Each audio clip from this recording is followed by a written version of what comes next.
ትላንት ብሬ ያመጣሁት ጓደኛዬ ዛሬ ደግሞ አጣኋት። ቤተሰቦቿም ደግሞ አላወቁም። በጣም ተጨንቀዋል። እሷም ደግሞ አትንገሪያቸው ብላኛለች ትላለች። አሰላሙ አሌይኩም ወረህመቱላሂ ወበረካቱ። ውድና የተከበራችሁ የራህማ ቤተሰቦች እንዴት ናቸው? እንደ ክርስቲያን ወገኖቼ ሰላም ሰላም ብያለሁ። ሰላማችሁ ብዝዝት ይበልልኝ። እንደተለመደው በአዲስ ቪዲዮ ከች ብዬላችኋለሁ። ላይክ ያርጋችሁ፣ ሼር፣ ሰብስክራይብ ያርጋችሁ አበረታቱኝ። ለምታበረታቱኝም እጅግ አድርጌ ከልብ አመሰግናለሁ ካላህ በታች እና እንዴት ናችሁ? ዛሬም ደግሞ በጣም በሚያሳዝን ነገር ነው የመጣሁት። አንተ እህታችን ምን ትላለች መሰላችሁ? መግቢያ ላይ ያያችኋት ያው በቪዲዮ ሳይሆን በፎቶ ነው ያመጣሁት ማለት ነው። የሆነ ስደትን ለመሰደድ አሰብኩኝና እንኳን ያኔ ወደ ኤርፖርት መጣሁኝ። ኤርፖርት ሲመጣ ደግሞ ከሁለት ልጆች ተገናኘኝ። ኤርፖርት ነው የተገናኘ ነው እንጂ ከዚህ በፊት አንተዋወቅም አለች። ከዛ ወንድሟም ነበር አንደኛዋ ጉቦስ ስለነበረች ከወንድሟም ጋር አስተዋወቀችኝ። ቁጥሩም ተለዋወጥን እና ሶስታችንም ወደ ኤርፖርት ስንገባ አየራችንም ደግሞ አንዱንም እያለ ቢሮ ሄድን። ከቢሮ ደግሞ አሰሮቻችንን ሁላችንም መጥተው ይዞን ሄዱ ትላለች። ይዞን ሄዱ። ከሷ ጋር ከልጅቷ ጋር እየሰራን እያለ እናወራለን። ስራ እየሰራን እናወራለን ከልጅቷ ጋር። ያው ልጅቷ ሴትዮዋ በጣም ኃይለኛ ናት፣ ታስቸግረኛለች። ግን መምጣት ሳልፈልግ ነው የመጣሁትኝ። ምንም ማድረግ አንችልም። ሰው ስለዛ ስሪ እያልኳት ነበረ። እሷም እየሰራች ከወንድሟም ጋር እያወራን እህቴን ተጠባበቂያት፣ እንዳንቺ አይደለችም፣ አንቺ ትሻያለሽ አለኝ አለች። እሺ ያልኩት እያወራንም እንደነበረ እንደኛ ደግሞ ሚዲያ ላይ አትጠቀምም፣ ምንም ነገር እንደዚህ አትጠቀምም ሚዲያ አለች። ያኔ እንደዚህ እንደሷ ማለት ነው ቲክታክ ምናምን አትጠቀምም በራሷን ማለት ነው። ስለዛ በቃ በጣም በቃ ምችል የምትሆን ልጅ በጣም የምንዋደድ በጣም ነው የምንዋደደው። ከዛ ሁሌም በቃ መሩኛል ስትል ታይ በቃ ወጣንበትን አላማ ላይ እስከምናሳካ ድረስ እንደምንም ብለን እንስራ እያልኳት ነበረ። እና እየሰራንም እያለ ደህና ጊዜው እየሄደልን እያለ ደግሞ እናወራለን፣ በደንብ እናወራለን። አንዳንዴ ደግሞ በጣምም ደክሞኛል በቃ እኔ መጨረሻዬ ነው መሰለኝ ምናምን ስትል ኧረ ተይ አታካብጂ እንዴ ዝም ብለሽ ስሪ አልኳትና እኔ ወደ ስራዬን ገባሁ። ከዛ ከገባሁኝ በኋላ ስደውልላት ስልኳን አታነሳም አለች። ከዛ ይደውላለሁ ስልክ አታነሳም፣ ምን ተፈጥሮ ነው ብዬ ዝም ባልኩበት ወንድሟም ይደውላል። አስሬ ምን ላይ ደረሰች በእናትሽ ስለ እህቴ ያሳውቀኝ ይለኛል አለች።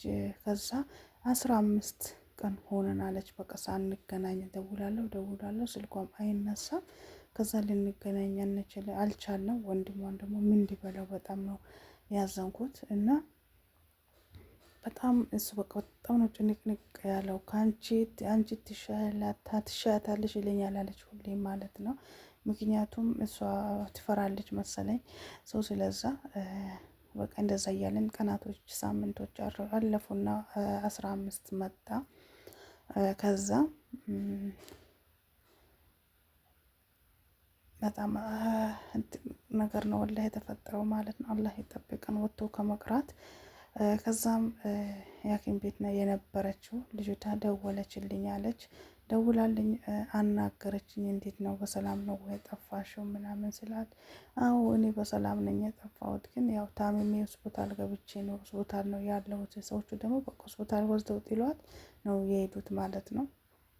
ከዛ በጣም ነው የታመምኩት እና አንድ ነገር ሆን ራሱ አደራሽን ለቤተሰብ እንዳትናገሪ፣ ማንም ማወቅ የለበትም። ከአሁን በኋላ የሚተርፍም አይመስለኝም፣ የመጨረሻ ቀን ሳይሆን አይቀርም ብላ ነገረችኝ። እና እኔውን ጭንቅ ብሎኛል። እንደዛም ሆኖም እንዳለ ያው እሷ ከመሞቷ ያው ልጅቷ ህይወቷ አለፋለች። በቃ ትንሽ አውርታኝ ከዛ በኋላ እኔ ደግሞ የቀለደች መስሎኛል። እውነት እንደዚህ ያለባት አልመሰለኝም ነበር። እና ከትንሽ ቆይታ በኋላ ደግሞ ዶክተሩ አናገረኝ። እኔ ብዙ መረብኛ አልችልም እና አናግሮኝ ሞታለች የሚል መልእክት ነበር ያስቀመጠልኝ። እንግዲህ ልጅቷ ከዚህ ዓለም ላይ ተለይታለች። አላህ ያጽናችሁ ብሎ መልእክት ያስቀመጠልኝ። ከዛ እኔ ደግሞ ለሴትያ ልጅ በጣም እንግባባ ስለነበረ ለእሷ እስኪ ምንድን ነው ብዬ ነገርኳት። እሷ ተረጎመችልኝ። ትንሽ አለች። እሷ እንደዛ ነገረቻት። ከዛ ወንድሟ አለች በስሬ ነው የሚደውለው፣ እኔ ጨንቆኛል፣ አብሬያት የመጣሁት ትላንት አብሬ ያመጣሁት፣ ዛሬ ደግሞ ሳጣት በጣም ነው ልብ የተሰበረው። ኤርፖርት ላይም ባገኛት በጣም ነበር የምንዋደደው። በጣም በቃ ልጅቷ በጣም ጥሩ ሰው ነበረች። እኔ እንደ አንድ ቀን ይሄ ነገር ይከሰታል ብዬ አላሰብኩም ነበረ እና ምን ይሻለኛል ያው እያለች ነበረ ማለት ነው። አላህ መጨረሻችንን ያሳምርልን፣ ወጥቶ ከመቅረት ደግሞ ይጠብቃል። በጣም ከባድ ነው። አንዳንድ ጊዜ አላደል እኛ ብዙ ነገር አስበን እንወጣለን፣ ነገራቶች ግን ዝብርቅርቃቸው ነው የሚወጡብን ማለት ነው። የሆነ ነገሩ ተገላልብጦች ነው የሚሆነው መሰለኝ እና አላህ መላው ቤተሰቧን ሰብር ስጣቸው፣ ጀነተል ፊርደውስ ወፍቃቸው። በጣም ነው አንጀት የሚበላው። አስቡት እስኪ ሰዎቿም በቃ ሐኪም ቤት ወስደው ጥሏት ነው የተመለሱት ማለት ነው። እሷ ግን ያው በጣም ነው ያዘነችው፣ ጓደኛዋ ማለት ነው። በጣም ያሳዝናል፣ በጣም ያማል።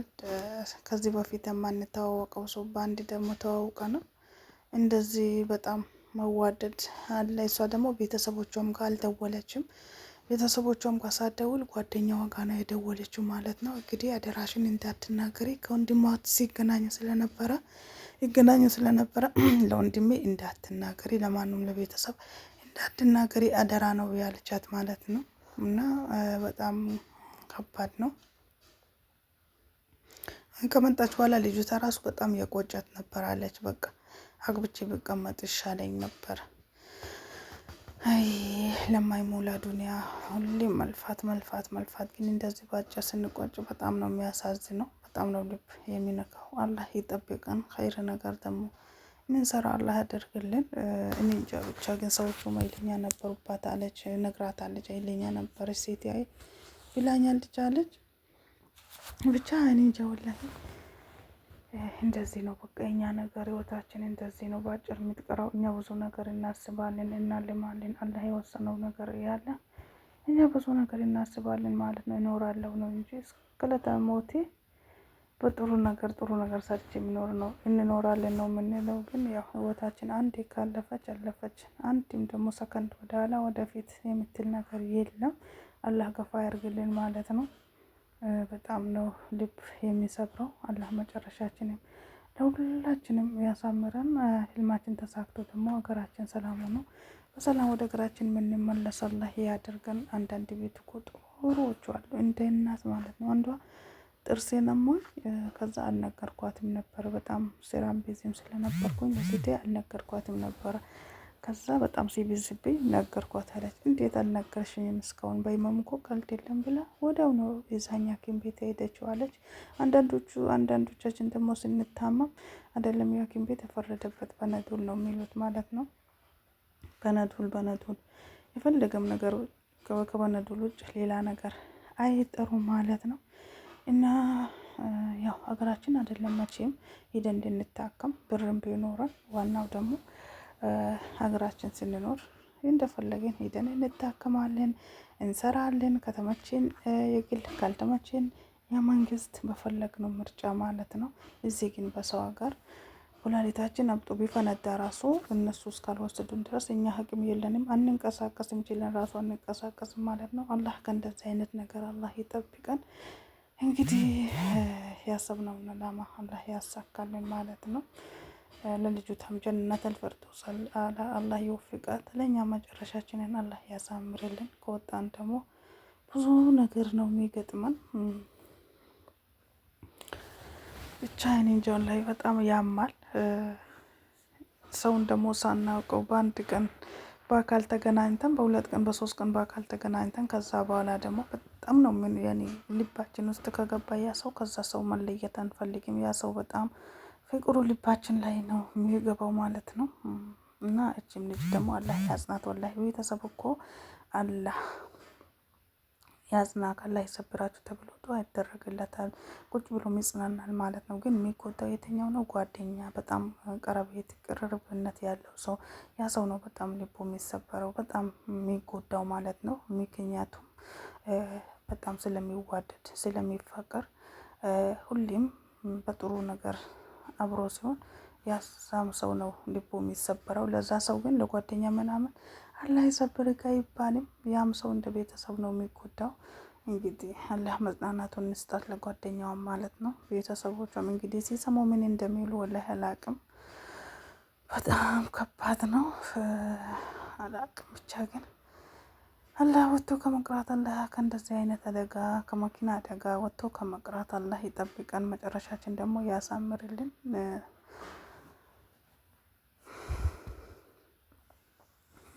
በተለይ እዚህ ስደት ላይ ሆኖ ብስሚላ አሁን እኮ ሞት በዛ ሰውላ በቃ እንደዚህም በሆነ እኮ እኛ ነፍሱ ራሱ ብስሚላ ያ ረቢ እኔ ወላሂ ዝም ሲገድ ራሱ እንዴት እንደሚያሳዝነኝ ማለት ነው።